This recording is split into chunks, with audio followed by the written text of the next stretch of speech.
Once upon a midnight dreary, while I pondered weak and weary over many a quaint and curious volume of forgotten lore, while I nodded nearly napping, suddenly there came a tapping, as if of someone gently rapping at my chamber door. "'Tis some visitor," I muttered, tapping at my chamber door, "only this, and nothing more." Ah, distinctly I remember. It was in the bleak December, and each separate dying ember wrought its ghost upon the floor. Eagerly I wished the morrow, vainly I sought to borrow from my books a crease of sorrow, sorrow for the lost Lenore, for the rare and radiant maiden for whom the angels named Lenore, nameless here forevermore. And the silken rustling of each purple curtain thrilled me, filled me with fantastic terrors never felt before, so that now, to still the beating of my heart, I stood repeating, "'Tis some visitor entreating entrance at my chamber door, some late visitor entreating entrance at my chamber door. This is it, and nothing more." Presently my soul grew stronger, hesitating then no longer. "Sir," said I, "or madam, truly your forgiveness I implore, but the fact is I was napping, and so gently you came rapping, and so faintly you came tapping at my chamber door, that I was scarce was sure I heard you. Then I opened wide the door. Darkness there, and nothing more. Deep into the darkness peering, long I stood there wondering, fearing, doubting, dreaming dreams no mortal ever dared to dream before. But the silence was unbroken, and the stillness gave no token, and the only word there spoken was a whispered word, 'Lenore!' This I echoed and murmured back the word 'Lenore!' Only this, and nothing more. Back into the chamber turning, all my soul within me burning, soon again I heard a tapping, somewhat louder than before. "Surely," said I, "surely there is something at my window lattice. Let me see then what that is, and this mystery explore. Let my heart be still a moment, and this mystery explore. 'Tis the wind, and nothing more." Open here I flung the shutter, when with many a flirt and flutter, in there stepped a stately raven of the saintly days of yore. Not the least obedience made he, not a minute stopped or stead he, but with mane of lord or lady, perched above my chamber door, perched above a busted palace above my chamber door, perched and sat, and nothing more. Then this ebony bird beguiling all my sad fancy into smiling by the grave and stern decorum of the countenance it wore.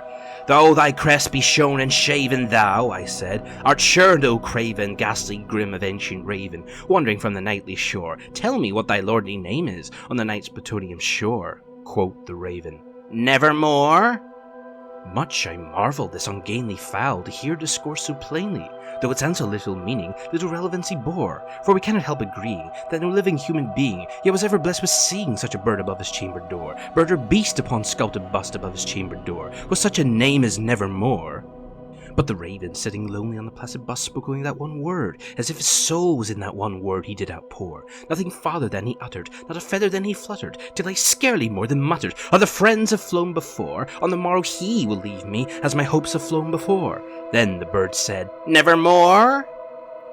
Startled at the stillness broken by reply so aptly spoken, "Doubtless," said I, "what it utters is only shock and store, caught for some unhappy master, for whom unmerciful disaster followed fast till the songs one burden bore, till the dirge of his hope that melancholy burden bore, of never, never more." But the raven still beguiling on my fancy into smiling, straight I wheeled a cushioned seat in front of burden busting door. Then upon a velvet sinking, I bestook myself into linking, fancy unto fancy, thinking what this ominous bird of yore, what this grim, ungainly, ghast, and gaunt, and ominous bird of yore meant in croaking nevermore.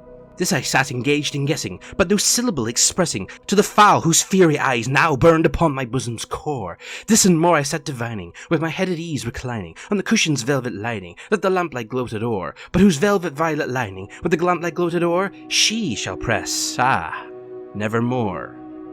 Then methought the air grew denser, perfume from an unseen censer, swung by seraphim whose footfalls tinkled on the tufted floor. "Wretch," I cried, "thy God has lent thee, by the angels he has sent thee, respite, respite, and nepenthe from my memories of Lenore." Quaff, oh quaff this kind nepenthe, and forgot this lost Lenore. Quoth the raven, "Nevermore?"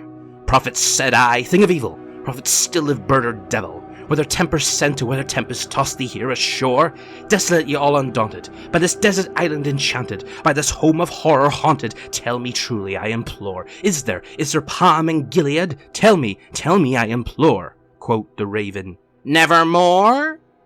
Prophets, said I, thing of evil, prophets still of bird or devil, by the heaven that bends above us, by the God we both adore, tell this soul with sword and Latin, if within the distant ain it shall clasp a Satan maiden, for whom the angels name Lenore, clasp a rare and radiant maiden, for whom the angels name Lenore? Quoth the raven, nevermore? Be that word our sign of parting, bird or fiend? I shrieked, upstarting. Get thee back into the temps of the night's Plutonian shore. Leave no black plume as a token of that lie thou hast oft spoken. Leave my loneliness unbroken. Quit the bust above my door. Take thy beak from out thy heart, and take thy form from off thy door. Quoth the raven, nevermore? And the raven, never flitting, is still sitting on the pallid blossom palace, just above my chamber door, and his eyes have all the seeming of a demon's that is dreaming, and the lamplight who hear him streaming throws his shadow on the floor, and my soul from that shadow that lies floating on the floor shall be lifted nevermore.